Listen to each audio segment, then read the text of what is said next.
శ్రీ గురుభ్యో నమ. శ్రీ పూండీ స్వామివారి దివ్య చరిత్ర. సేకరణ పెసల సుబ్బరామయ్య. ముందు మాట: నేను దర్శించిన మహాత్ములందరిలో శ్రీ పూండీ స్వామివారి వలె తమకొక దేహమున్నదన్న విషయమే పట్టని వారు లేరు. వారంతా దేహభ్రాంతిని అతిక్రమించారు. కానీ అప్పుడప్పుడు మన శరీర పరిమితికి దిగివచ్చి వ్యక్తులను గుర్తించి వారితో వ్యవహరించేవారు. కానీ శ్రీ పూండీ స్వామివారు అలా వ్యక్తులతో వ్యవహరించడం, వారిని ఫలానా వారిని గుర్తించడం చాలా అరుదుగా ఉండేది. ఈ మహనీయుని నుండి దివ్యానుభవాలు పొందిన భక్తులు కోకొల్లలుగా ఉండినా ఎక్కువ మంది తమ అనుభవాలు చెప్పేందుకు నిరాకరించారు. అనుభవాలు చెప్పిన కొద్దిమంది కూడా వారి పేర్లు చెప్పేందుకు నిరాకరించారు. కనుక కొద్ది అనుభవాలు మాత్రమే సేకరించగలిగానని వ్రాశారు తమిళ రచయిత శ్రీ శివకాంతన్ గారు. మహాసముద్రం వంటి వారి లీలాతరంగిణి నుండి మనకు లభించిన చిన్న నీటి బొట్టు వంటి ఈ చిన్న పుస్తకాన్ని చదివి ఆ మహనీయునకు నివాళులర్పిద్దాం. గురుస్తుతి. నిర్గుణం, నిష్కళం, నిత్యం, నిర్వికల్పం, నిరంజనం అయిన ఆ పరమాత్మే భక్త సంరక్షణ కొరకు సగుణ సాకారంలో అనేక చోట్ల సద్గురుమూర్తులుగా అవతరించి తమ అవతార కార్యాలను కొనసాగిస్తారు. వీరికి జాతి, కుల, మత భేదాలుండవు. ప్రపంచంలోని సర్వజీవులు వారే గనుక వారు మతాతీతులుగా ఉండడం చూస్తాము. శ్రీ పూండీ స్వామి వారిని అన్ని మతముల భక్తులు సేవించేవారు. ఈ మహనీయుని దర్శించి సేవించిన మా గురుదేవులు పూజ్య శ్రీ ఎక్కిరాల భరద్వాజ గారు అనేక మంది భక్తులను శ్రీ పూండీ స్వామి వారి దర్శనార్థం పంపేవారు. కొందరిని వారి దగ్గర 40 రోజులు దీక్ష చేయమనేవారు. నేనెప్పుడు వారి దర్శనార్థం వెళ్తానన్నా ఇప్పుడు వద్దు, ఆ ప్రాంతానికి పని మీద వెళ్ళినప్పుడు పొమ్మనేవారు. నేను ఒకప్పుడు 10వ తరగతి పరీక్ష పేపర్లు దిద్దేందుకు చిత్తూరు వెళ్ళాను. అక్కడ నుండి శ్రీ పూండీ స్వామి వారి దర్శనార్థం వెళ్ళాను. శ్రీ స్వామివారి చేతిలో భక్తులు పెట్టిన డబ్బును పిల్లలు పెరుక్కొని వెళ్ళేవారు. వాళ్ళలా తీసుకుపోకుండా చూచేందుకు అక్కడొక గుమస్తాను నియమించి ఉన్నారు. నాకు ధ్యానం సరిగా కుదరడం లేదని, ధ్యానం కుదిరేటట్లుగా అనుగ్రహించమని ఆ గుమస్తా ద్వారా వాళ్ళ భాషలో చెప్పించాను. అందుకు శ్రీ స్వామివారు మరలా రమ్మని చెప్పారు. తెల్లవారి పూండి నుండి వచ్చేశాను. మరుసటి సంవత్సరం కూడా పేపర్లు దిద్దేందుకు చిత్తూరు వెళ్ళాను. ఇప్పుడు మరలా శ్రీ స్వామివారిని దర్శించాను. ఇప్పుడు కూడా ఆ గుమస్తా ద్వారా నాకు ధ్యానం సరిగా కుదరడం లేదని, పోయిన సంవత్సరం వస్తే మరలా రమ్మన్నారని శ్రీ స్వామివారికి విన్నవించాను. అందుకు శ్రీ స్వామివారు బాగుంటుంది పో అనే ఒక్క మాట అన్నారు. తెల్లవారి అక్కడి నుండి ఇంటికి వచ్చేశాను. గురుదేవులైన శ్రీ భరద్వాజ గారు, భగవంతుడు నిజంగా మన నుంచి కోరేది మన కాలము, మనస్సు.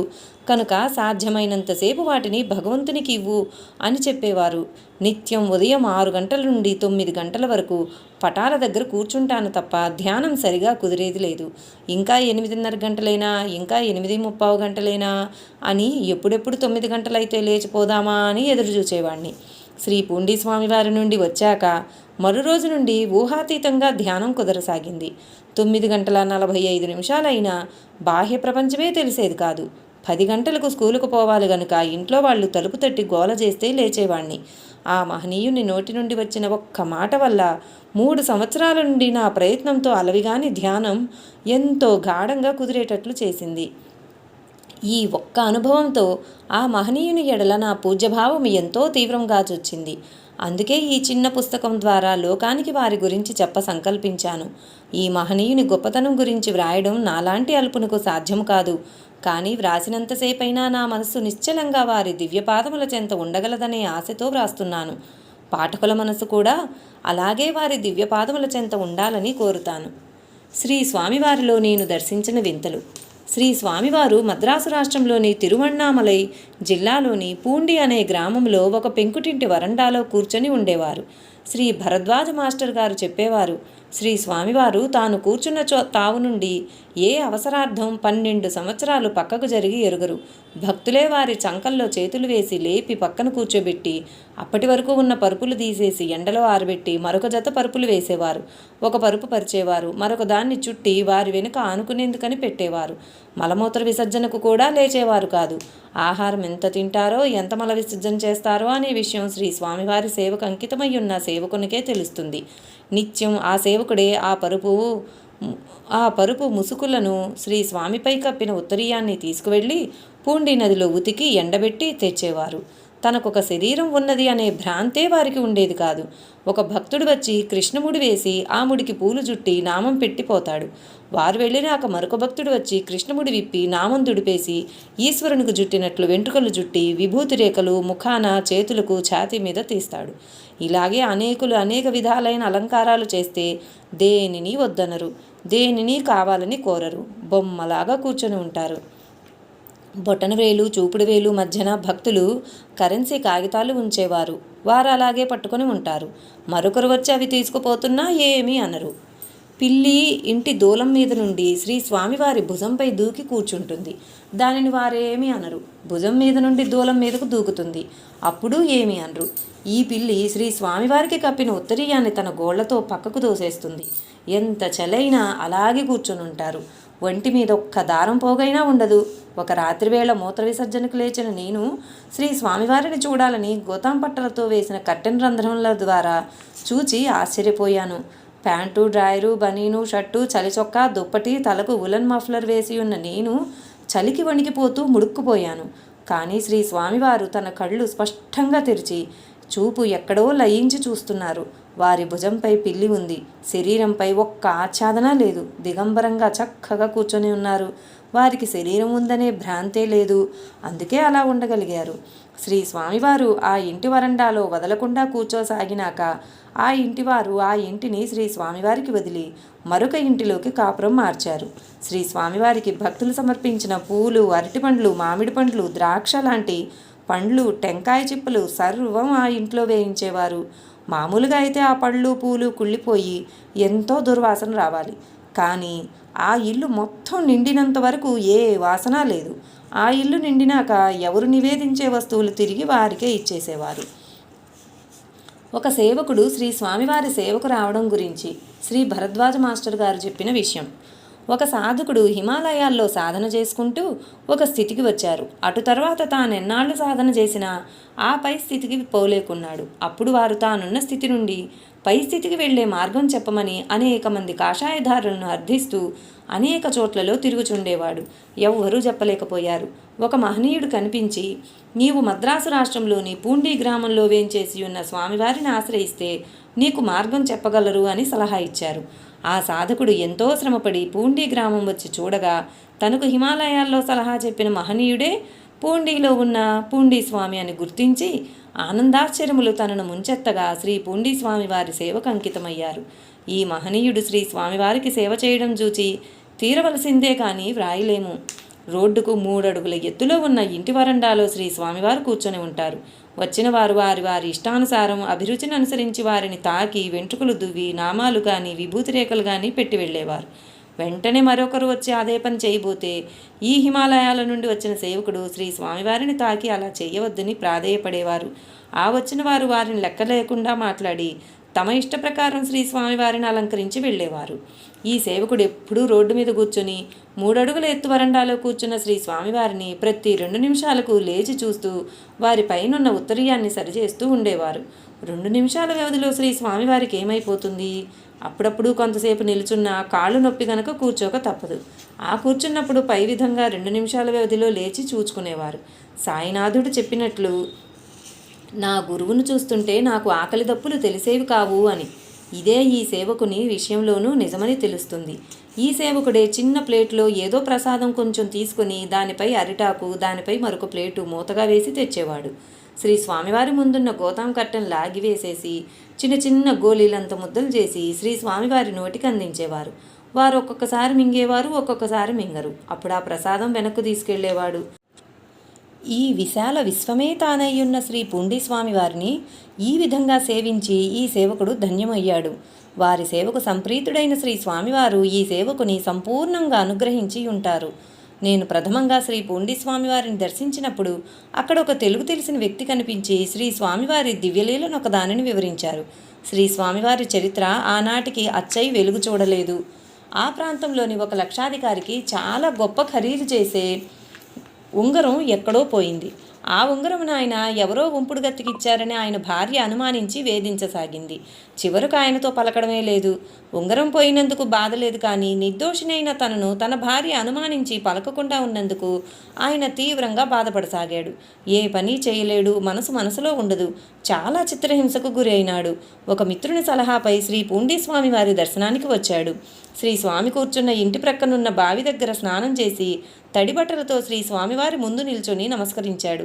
ఆయన ఏమీ చెప్పుకోకుండానే శ్రీ స్వామివారు జలదారి గుంటలో చూసుకోపో అన్నారు. అతనికి వెంటనే దాని అర్థం మనసుకు తోచింది. ఇంటికి వెళ్ళి జలదారి గుంట మూత తీయించి మురికి నీరంతా తీస్తే తన ఉంగరం ఆ గుంటలో దొరికింది. తానేమీ చెప్పుకోకుండానే తన బాధ నెరిగి దానికి పరిష్కారం చెప్పి రక్షించిన శ్రీ స్వామివారి ఎడల తన కృతజ్ఞతను ఈ క్రింది అన్నదాన కార్యక్రమం ద్వారా ప్రతి ఏటా తనకు ఉంగరం దొరికిన రోజున తెలిపేవారు.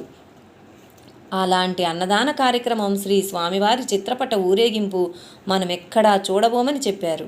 అన్నదానము, చిత్రపటం ఊరేగింపు. ప్రతి సంవత్సరం తనకు ఉంగరం దొరికిన రోజున అన్నదానము, చిత్రపట ఊరేగింపు జరిపేవారు.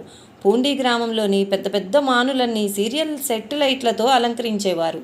శ్రీ స్వామివారున్న ఇల్లు, ఆ వీధి అలంకరించడం సహజం. కానీ ఈ ధనవంతుడు ఇల్లు వీధేగాక ఆ గ్రామమంతా అలంకరించేవాడు. 4 చోట్ల షడ్రసోపేతమైన అన్న సంతర్పణ జరిపేవారు. ఆ గ్రామస్తులేగాక వచ్చిన యాత్రికులందరూ ఎక్కడ పడితే అక్కడ చక్కగా భోంచేస్తారు. ఆ గ్రామంలో జరిగే శ్రీ స్వామివారి చిత్రపట ఉత్సవం మనం ఎక్కడా చూడబోము. ఎన్ని రకాల వాయిద్యాలు ఉన్నాయో అన్ని రకాల వాయిద్యాలు రావాల్సిందే. గొప్ప గొప్ప గాయని గాయకులచే పాట కచేరీలు ఏర్పాటు చేసేవారు. ఈ వినోద కార్యక్రమాలను, అన్న సంతర్పణలను అనుభవించవలసిందే కానీ వర్ణించ వీలు లేనివి. ఇంత వైభవమైన ఈ కార్యక్రమాలు జరుగుతున్నా కానీ శ్రీ స్వామివారు తనకేమీ పట్టనట్లు నిర్వికారంగా దిగంబరంగా అరుగుపై అలా చూపు ఎక్కడో లయింపజేసి కూర్చొని ఉండేవారు. శ్రీ పూండీస్వామివారి దివ్య చరిత్ర. పూజ్య ఆచార్య శ్రీ ఎక్కిరాల భరద్వాజ మాస్టర్ గారు చెప్పినట్లు ఏ మహనీయుడైనా తన తల్లిదండ్రులు పుట్టిన గ్రామము, తేదీ, గురువుగారి పేరు చెప్పలేదు. ఉదాహరణకు శ్రీ సాయిబాబా, షిరిడి, అక్కల్కోట మహారాజ్, మాణిక్య ప్రభువు, మాయి అమ్మ. అలాగే శ్రీ పూండీస్వామి వారి గత చరిత్ర ఎవ్వరికీ తెలియదు. అనేక మంది భక్తులు ప్రయత్నించి కూడా తెలుసుకోలేకపోయారు. వీరు తమిళనాడులోని తిరువణ్ణామలై శ్రీ రమణ భగవాన్ ఆశ్రమం జిల్లా కలసపాకం అనే గ్రామానికి 1965 సంవత్సరం ప్రాంతంలో విచ్చేశారు. వీరు కలసపాకం రాకముందే ఆ ప్రాంతంలో ఉన్న శ్రీ గురునాథన్ అనే గొప్ప సిద్ధపురుషుడు ఎంతో ఆనందంగా పాటలు పాడుతూ మహారాజు వస్తున్నాడు, దారివ్వండి, వర్షం వస్తుంది, గొడుగు పట్టండి అని చేతులు తడుతూ పాటలాగా పై మాటలు పాడేవారు. నిజంగానే 4 రోజుల్లో శ్రీ పూండీస్వామి వారు కలసపాకం విచ్చేశారు. అంతకుముందు 6 నెలలుగా లేని వర్షం ఒక్కసారి కుండపోతగా కురిసింది. శ్రీ పూండీస్వామి వారు కలసపాకం వచ్చేసరికి సుమారు 20 సంవత్సరముల వయసు ఉంటుంది. చొక్కాపై చొక్కా ధరించి భుజాన మాసిన గుడ్డల మూట వేలాడదీసుకొని పుసికళ్లతో, మలిన వస్త్రములతో, తైల సంస్కారము, స్నానం లేని శరీరముతో, చురుక్కున చురకవేసే కన్నులతో, దివ్య వచ్చస్సుతో వెలిగిపోయేవారు. వీరక్కడికి వచ్చింది మొదలు అక్కడున్న నాగజముడు పొదల్లో కూర్చొని ఉండేవారు. అక్కడి రైతులు వీరిని గమనించి ఆ నాగజముడు పొదలను కొట్టి వీరికి బయటికి తీసుకువచ్చారు. ఎవ్వరితో ఏమీ మాట్లాడరు. అన్నం నీరు కావాలని ఎవ్వరినీ ఏమీ అడగరు. తనకు తీవ్రంగా ఆకలైనప్పుడు నాగజముడు పళ్ళు, నదిలోని ఇసుక తినేవారు. పక్కనున్న నదిలోని కాలువ గట్టుపైన ఎండా వాన లెక్క చేయక రోజుల తరబడి యోగనిష్టలో ఉండేవారు. శ్రీ స్వామివారు కలసపాకం నదిలోని ఇసుకలో ఎంతటి ఎండైనా కదలకుండా ఒక మొద్దు వలె పడుకొని ఉండేవారు. వారి శరీరంపై చీమలు బేర్లుగా పాకుతుండేవి. స్కూలు పిల్లలు వీరిని కదిలించాలని ఎంత ప్రయత్నించినా కదిలించలేకపోయారు. అతి విచిత్రమైన సంఘటన చూసిన వారు చెబుతున్నారు. శ్రీ స్వామివారి పాదం నుండి చీమలు రంధ్రం చేసి ఆ రంధ్రాన్ని మోకాటి చిప్ప వరకు తెచ్చి అక్కడొక రంధ్రం చేసి బయటకు వచ్చేవి. వీరి కాలిలోని రక్తమాంసాలను అవి ఆరగిస్తుంటే శ్రీ స్వామివారికి ఆ స్ఫురణే ఉండేది కాదు. ఆనాడు రావణుడు తపస్సు చేస్తుంటే శరీరమంతా శిథిలమై పుట్టలు మొలిచాయని, కేవలం ఎముకలే ఉన్నాయని, ఈ విధమైన తపస్సు చేసిన వారిని నేను చూడనే లేదని బ్రహ్మవారిని మెచ్చుకొని వారికి తిరిగి దివ్య శరీరమే గాక కోరిన వరాలన్నీ ఇచ్చారని మనం చదవడమే కానీ చూడలేదు. అలాంటి స్థితిలో శ్రీ స్వామివారుండగా చూచిన వారు అనేకులు ఇంకా జీవించే ఉన్నారు. ఒకప్పుడు వీరు ఏటిలో కూర్చొని సమాధి స్థితిలో ఉండగా ఏరుబారి ఆ నీటికి కొట్టుకు వచ్చిన ఇసుకలో శ్రీ స్వామివారు కూరుకుపోయారు. అటు తర్వాత ఇసుక తోలుకుపోయే బళ్ళవాళ్ళు ఇసుకను పొరలతో తీస్తుంటే శ్రీ స్వామివారు ఇసుకలో నుండి లేచిపోతున్నారు. కనుక శ్రీ స్వామివారికి ఏటి స్వామి అని కూడా పేరు. శ్రీ స్వామివారు అప్పుడప్పుడు సింహగర్జనల వలె అరిచేవారు. అలాంటప్పుడు ప్రజలు ఆ శబ్దానికి భయపడి వారిని సమీపించేవారు కాదు. ఒక్కొక్కప్పుడు రోజుల తరబడి అన్నము నీరు నిద్ర లేకుండా సూర్యుని చూస్తూ వెల్లకిలా పడుకొని అలాగే ఉండేవారు. ఒకరోజు 2 రైతులు వచ్చి శ్రీ స్వామివారికి తమ కుటుంబ సమస్యలు చెప్పుకున్నారు. అది విని శ్రీవారు, పశువులు గడ్డి తిన్నట్లు మనుషులెందుకు మట్టి తినాలి అని పలుమార్లు అన్నారు. ఆ మాటలు వారికేమీ అర్థం కాక వెళ్ళిపోయారు. ఆ వచ్చిన రైతుల్లో ఒకడు తెల్లవారి మరణించాడు.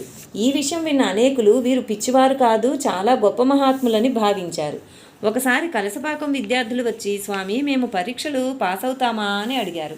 అందుకు శ్రీ స్వామివారు పాస్ అవుతారు అని ముమ్మారు పలికారు. వారందరూ అలాగే పాస్ అయ్యారు. ఒకరోజు ఒక విద్యార్థిని చూచి, రాండి జడ్జి గారు అని పిలిచారు. ఆ విద్యార్థి పెద్దవాడై తిరువణ్ణామలైలో జడ్జిగా ఉద్యోగం చేశారు. కొంతమంది అదృష్టవంతులకు వీరు భవిష్యత్తు కూడా 1-2 మాటల్లో చెప్పేవారు. భయంకరంగా ఉన్న వీరి కండ్లలోని పుసులు, ముక్కుల్లో గారి చీమిడి, మాసి చండాలంగా ఉన్న వీరి చినిగిన బట్టలు, స్నానం లేక దుమ్ము కొట్టుకుని ఉన్న శరీరం చూచి ఎవ్వరూ వీరి చెంత చేరేవారు కాదు. కనుక వీరి యోగానికి ఆటంకం ఉండేది కాదు. కాకంకత్రె గ్రామ వినాయకుడి గుడి దగ్గర ఉన్న కట్టెల దొడ్డి ప్రక్కన శ్రీ స్వామివారు ఎప్పుడూ కూర్చోసాగారు. వారి పుసికండ్లు, చీమిడి ముక్కులు, పిచ్చివేషం చూచి ఆ కట్టెల దొడ్డి ఆసామి శ్రీ స్వామివారిని దూరంగా వదిలి రావాలని తలచాడు. శ్రీ స్వామివారిని ఆరణి మార్గంలోని చెయ్యారు అనే గ్రామంలో బస్టాండ్లో వదిలేసి వెంటనే బస్సు ఎక్కి తన కట్టెల దొడ్డి చేరాడు. శ్రీ స్వామివారు యథాతథంగా తన స్థానంలో కూర్చొనుండడం చూచి దిగ్భ్రమ చెందాడు. అక్కడున్న వారంతా శ్రీ స్వామివారు ఉదయం నుండి ఇక్కడే ఉన్నారు, వారు మీతోటి చెయ్యారు ఎప్పుడొచ్చారని చెప్పడంతో ఆ కట్టెల దొడ్డి ఆసామికి మత్తిపోయినంత పని అయింది. అది మొదలు శ్రీ స్వామివారు మరలా అక్కడికి రాలేదు. ఆ కట్టెల దొడ్డి ఆసామి నష్టాల పాలై చాలా కష్టాలు పడ్డాడు. వారక్కడ కూర్చోవడం తనకిష్టం లేకుంటే ఆ మాట వారికి చెప్పి వేరొక చోటికి పొమ్మని చెప్పచ్చు. కానీ శ్రీ స్వామివారినే మోసంతో తీసుకువెళ్ళి మరొక గ్రామంలో వదిలిపెట్టి వారికి చెప్పకుండా రావడం ఎంతటి అపచారం! వారు మహనీయులు కానిదే తనకంటే ముందు రాలేరని తెలిసిన తర్వాతనైనా వారికి క్షమాపణ చెప్పి ఉంటే అంతటి కష్టాలు వచ్చి ఉండవు. అతని మోసపు ప్రవృత్తి, అహంకారమే అతని కష్టాలకు కారణమైంది. పూండి గ్రామంలో వారు వరండాలో కూర్చోసాగాక అనేకులు వారి దర్శనార్థం వస్తున్నారు. మరి ఆ ఇంటివారు శ్రీ స్వామివారిని లేచి వెళ్ళమని చెప్పలేదు. వారే ఆ ఇల్లు శ్రీ స్వామివారికి వదిలేసి మరొక ఇంటిలో చేరారు. ఆ ఇంటి ఆసామి ఎంతటి గొప్ప మేలు పొంది ఉంటారో మన ఊహకే అందదు కదా. శ్రీ స్వామివారు ఒక మసీదు దగ్గర కూర్చొని ఉండగా ఒక ముస్లిం యువకుడు కమలా పండు వలిచి ఒక్కొక్క దెబ్బ శ్రీ స్వామివారి నోట్లో పెడుతున్నాడు. ఒక దెబ్బ శ్రీ స్వామివారు మింగాక 2 దెబ్బలు శ్రీ స్వామివారి నోటి నుండి కింద పడుతున్నాయి. ఇలా కొంతసేపు జరిగాక ఇది చూస్తున్న ఒక పెద్ద మనిషి, ఇదేమిటి స్వామి, మీకు ఒక దెబ్బ పెడితే 2 దెబ్బలు మీ నోటి నుండి కింద పడుతున్నాయి అని అడిగారు. అందుకు శ్రీ స్వామివారు, ఇతడు 1కి 2గా ఎదురు చూస్తున్నాడయ్యా అన్నారు. అది విన్న ముస్లిం యువకుడు, స్వామి నన్ను మన్నించండి, నేను కట్నానికి ఆశపడి భార్య ఉండగానే మరొక పెళ్లి చేసుకోవాలని మీ ఆశీర్వాదం కోరి వచ్చింది నిజమే అని కాళ్ళ మీద పడ్డాడు. ఆశతోనైనా సరే మహనీయులను ఆశ్రయిస్తే మనల్ని సన్మార్గంలో ఎలా నడిపిస్తారో ఈ లీల తెలుపుతుంది. ఆ ముస్లిం యువకుడి మనసును మారి 2వ వివాహం మానుకున్నాడు. శ్రీ పూండి స్వామివారి నుండి బహిర్గతమైన ఒక్కొక్క లీల ఆ ప్రాంత ప్రజల్లో క్రమక్రమంగా శ్రీ స్వామివారి ఎడల పూజ్యభావం, భక్తి శ్రద్ధలను జాగృతం చేశాయి. పిల్లారు పచ్చప నాయనార్, దొరస్వామి మొదలియార్, తంగవేలు నాయనార్, మాణిక్య నాయనార్, శ్రీ వెల్లయ్యన్ అనేవారు శ్రీ స్వామివారు ఎక్కడున్నా వెతికి వారికి అన్నం పెట్టేవారు. ఒకరోజు శ్రీ వెల్లయ్యన్ గారు రాత్రి 9 గంటలకు శ్రీ స్వామివారికి అన్నం తీసుకువెళ్లారు. నిత్యం శ్రీ స్వామివారు కలసపాకంలోని ఈశ్వరుని గుడి వద్ద ఉండేవారు. ఆ రోజు వెల్లయ్యన్ వచ్చేసరికి శ్రీ స్వామివారు ఆ మందిరంలోని ఒక స్తంభం దగ్గర కింద పడుకొని ఉన్నారు. వెల్లయ్యన్ దగ్గరకు వెళ్ళేసరికి అక్కడ శ్రీ స్వామివారికి బదులు ఒక పులి దర్శనమైంది. అతను భయంతో పరుగు తీశాడు. ఈ దివ్యలీలను విన్న జనం శ్రీ స్వామివారు నిజంగా పిచ్చివారు కాదని, ఒక దైవస్వరూపమని భక్తి శ్రద్ధలతో నమస్కరించసాగారు. వారి నమస్కారములకు శ్రీ స్వామివారు కన్నెత్తి కూడా చూచేవారు కాదు. వారి లోకంలో వారుండేవారు. ఎప్పుడూ ఒక మాసిన గుడ్డల మూటను చంకకు తగిలించుకొని అనేక చొక్కాలు ఒకదానిపై మరొకటి ధరించి మోకాళ్ల వరకు కట్టిన మాసిన దోవతితో నడిచేవారు. వారి నడక ఏనుగు నడక వలె ఎంతో ఠీవిగా ఉండేది. వారెంతో వేగంగా నడిచేవారు. వారితోటి అంత వేగంగా ఎవరూ నడవలేకపోయేవారు. చేతులు విసురుకుంటూ నడిచేవారు. ఎవ్వరిని ఏమీ అడగరు. ఎవరైనా టీ ఇస్తే తాగేవారు. అప్పుడప్పుడు కలర్ సోడా ఎవరైనా ఇస్తే తాగేవారు. వారికై వారు అవి కావాలని అడిగేవారు కాదు. కలసపాకం వెంకటాచలం శెట్టియారు ఒక గ్లాసు గంజి ఇస్తే శ్రీ స్వామివారు దాన్ని ఆనందంగా తాగేవారు. కలసపాకం మేటపాలయం, పిల్లూరు లాంటి గ్రామాలలో తిరిగేవారు. కానీ ఏనాడు ఎవ్వరిని ఏదీ అడిగేవారు కాదు. ఎవరైనా వారికై వారే ఇస్తే ఒక్కొక్కప్పుడు స్వీకరించేవారు. వారు ఆకలై తినాలంటే ఎప్పుడు ఏటిలోని ఇసుక, కంకర్రాళ్ళు, నాగజముడి పళ్ళు రెడీగా ఉండనే ఉన్నాయి కదా. శ్రీ స్వామివారు నడిస్తే రోజుల తరబడి నడిచేవారు. కూర్చుంటే ఇక అక్కడి నుండి లేచేవారు కాదు. చేతులు ఊపడం మొదలు పెడితే రోజుల తరబడి ఊపుతుండేవారు. తీరని కడుపు నొప్పి. తంజావూరు జిల్లా మాయవరం నుండి ఒక భక్తుడు తీరని కడుపు నొప్పితో శ్రీ స్వామిని ఆశ్రయించాడు. అతడు చేయని వైద్యం, చూడని డాక్టరూ లేదు. యంత్ర తంత్ర మంత్రాలన్నీ విఫలమయ్యాయి. అతడు కందర్నాడి జోస్యం చెప్పించుకున్నాడు. మీ పూర్వీకులు ఒక మందిరం సొత్తు తిన్నారు, అందువల్ల నీకే వ్యాధి సంక్రమించింది. నీవు తిరువణ్ణామలైకి పడమట వైపు గల చిన్న పల్లెటూరులో ఒక బ్రహ్మజ్ఞాని ఉన్నారు. ఒక గురువారం వారికి ఒక గ్లాసు పాలు సమర్పిస్తే నీ బాధ నివారణ అవుతుంది అని చెప్పాడు. నాకు శ్రీ స్వామివారి విషయం తెలియదు కనుక గత నెల రోజులుగా అన్ని గ్రామాలు వెతికి చివరకు శ్రీ స్వామివారిని పూండి గ్రామంలో దర్శించాను. ప్రక్కనున్న నదిలో స్నానం చేసి ఒక గ్లాసు ఆవు పాలు శ్రీ స్వామివారికి సమర్పిస్తే ఆ మహనీయుడు వాటిని స్వీకరించక తీసివేయమన్నారు. ప్రక్కనున్న ఒక సన్యాసి ఆ పాలు స్వీకరించి అతని బాధ నివారించమని శ్రీవారిని ప్రార్థించాడు. ఎవరు చేసిన కర్మకు ఎవరు బాధ్యులు ఎట్లా అవుతారో చూడండి అని అతన్ని మరొకసారి రమ్మని చెప్పు. పాపాలన్నీ కొంచెం కొంచెంగా కడిగివేయాలి. కర్మతో వచ్చింది ధర్మంతోనే పోవాలి అన్నారు. ఆ భక్తుడు నిత్యం శ్రీ స్వామివారిని మోకాళ్ళ మీద నడిచి వచ్చి దర్శించేవాడు. ప్రతి గురువారం ఆవు పాలు నివేదించేవాడు. కొన్ని వారాల తర్వాత అతని కడుపు నొప్పి పూర్తిగా లేకుండా పోయింది. ఈ లీలలో శ్రీ స్వామివారి మాట యొక్క అర్థం అల్పజ్ఞులమైన మనకు చక్కగా బోధపడక వాళ్ళ పూర్వీకులు దేవుని మందిరం సొత్తు తింటే ఇతనికి కడుపు నొప్పి రావడం ఏమిటి అని మనందరికీ శ్రీ స్వామివారి మాటలు అర్ధరహితాలుగా కనిపిస్తాయి. ఈ కడుపు నొప్పి భక్తుని శరీరం ఎలా పుట్టి పెంచి పోషించబడిందో మనం ఆలోచించాలి. 20 సంవత్సరముల వయసు వరకు వాళ్ల పూర్వీకుల ఆస్తి నుండి వచ్చే రాబడితో పెరిగింది కనుక ఆ పూర్వీకుల కర్మ కొంత వీరికి కూడా తగులుకొన్నది. ఇలాగే మన పూర్వీకులు చేసిన దాన ధర్మాలు, పుణ్యాల ఫలితం కూడా మనకు సంక్రమిస్తుందని తెలుస్తుంది. ఉదాహరణకు శ్రీ వెంకయ్య స్వామి చరిత్రలో చెర్లోపల్లి శేషయ్య నాయుడు గారిని కరెంటు షాకు నుండి ప్రాణహానిని తప్పిస్తారు. ఇట్టి శ్రీ స్వామివారి కృపకు పాత్రులయ్యేటట్లు చేసింది శేషయ్య నాయుడు గారి తల్లిగారు శ్రీ స్వామివారికి అనేక రోజులు నిత్యం రాత్రిపూట ఏ టైంలో వచ్చినా తృప్తిగా అన్నం పెట్టిన పుణ్యమే కారణం. ఈ సృష్టిలోని సర్వము ఆ పరమాత్మతత్వమే. మహనీయులు ఆ పరమాత్మతత్వంతో తాదాత్మ్యం పొంది ఉంటారు. జీవుల యొక్క కర్మ ఫలితాల వల్ల వారికి అనారోగ్యం ఏర్పడుతుంది. మహనీయులు తమ సంకల్పంతో ఎంతటి మొండి వ్యాధినైనా నయం చేయగలరు. అయితే మన పాపఫలం కంటే గొప్ప పుణ్యఫలం ఉంటేనే వారలా సంకల్పిస్తారు. కొన్ని కర్మలు ఆయా వ్యక్తులు కొంతైనా అనుభవించి తీరాల్సినవిగా ఉంటాయి. అలాంటి కర్మలకు మనం మహనీయుల సన్నిధిలో మన శరీరానికి సాధన ద్వారా శ్రమ కలిగించినప్పుడు ఆ మహనీయులు కరుణిస్తారు. ఉదాహరణకు ఒక వ్యక్తి ఊరంతా అప్పులు చేసి పారిపోతుంటే అతన్ని కట్టేసి కొట్టబోయేటప్పుడు వాళ్ళ అన్న వచ్చి అతని బాకీలు తాను కడితే అతన్ని వదిలేస్తారు. ఇలాగే మహనీయులు తమ తపోశక్తిని ధారపోసి ఆయా వ్యక్తుల రోగాలు తగ్గిస్తారు. మరొకడు ఒక వ్యక్తిని బాగా చితగ్గొట్టాడు. ఈ దెబ్బలు తిన్న వ్యక్తి ఇంకా కొందరు స్నేహితులతో కలిసి తనను కొట్టిన వాడిని కట్టేసి కొట్టబోతుంటే అతని అన్న వచ్చి, అయ్యా మా వాడిని కొట్టవద్దు, వాడికి బదులు నన్ను కొట్టండి అంటే వాళ్ళు ఏమంటారు? ఓరి బుద్ధి లేనివాడా, నిన్నెందుకు కొడతాము? అతడు నన్ను కొట్టాడు గనుక నేను అతన్నే కొడతాను అంటాడు. కనుక మనం మహనీయులను ఆశ్రయించినా వారు కృపచూపిన కొంతైనా బాధ అనుభవించక తప్పదు. మనం శ్రద్ధగా ప్రదక్షిణలు, పొర్లుదండాలు, మోకాళ్ల మీద నడవడాలు, ఉపవాసాలు, నామస్మరణ, పారాయణ వగైరా లాంటి సాధనల ద్వారా మహనీయులను మెప్పించాలి. ఒక్కొక్కప్పుడు మన పాప ఫలితాలన్నీ మరుసటి జన్మకు మార్చడం కూడా జరుగుతుంది. మరుసటి జన్మ కాకపోయినా ఈ జన్మలోనే మరొక భవిష్యత్తు కాలమునకు మహనీయులు మన కర్మఫలం మార్చవచ్చు. అలా మార్చుకుంటే మనకుండే భక్తి విశ్వాసాలు కాస్త నశించిపోతాయి. ఇప్పుడు మన బాధలు తీరాయి గనక భగవత్ శక్తిపై భక్తి విశ్వాసాలు కలిగి పుణ్యమార్జిస్తాం. కర్మ సిద్ధాంతం మహనీయుల కరుణ, దైవ నిర్ణయాలను గూర్చి మంచి అవగాహన ఏర్పడి ఎంతటి కష్టంలోనైనా దైవంపై భక్తి విశ్వాసాలు కోల్పోని స్థితికి వస్తాం. అప్పుడు మనమే మన కర్మను కోరి అనుభవిస్తాం. శ్రీ రామకృష్ణ పరమహంస, శ్రీ రమణ మహర్షుల రాచరణాలు, శ్రీ వెంకయ్య స్వామి వారికి కాళ్ళు పట్టుకుపోవడం, పూజ్య శ్రీ అలివేలు మంగమ్మ, శ్రీ భరద్వాజ మాస్టర్ గారి సతీమణి గారు అస్వస్థతను అనుభవించినట్లు అనుభవిస్తాము. శ్రీ పూండి స్వామివారికి జై. లైక్ చేయండి, షేర్ చేయండి, సబ్స్క్రైబ్ చేయండి. కొత్తగా సబ్స్క్రైబ్ చేసుకున్నవారు పక్కనే ఉన్న బెల్ ఐకాన్ ప్రెస్ చేసి ఆల్ అని ప్రెస్ చేస్తే నా నోటిఫికేషన్స్ వెంటనే మీకు అందుతాయి.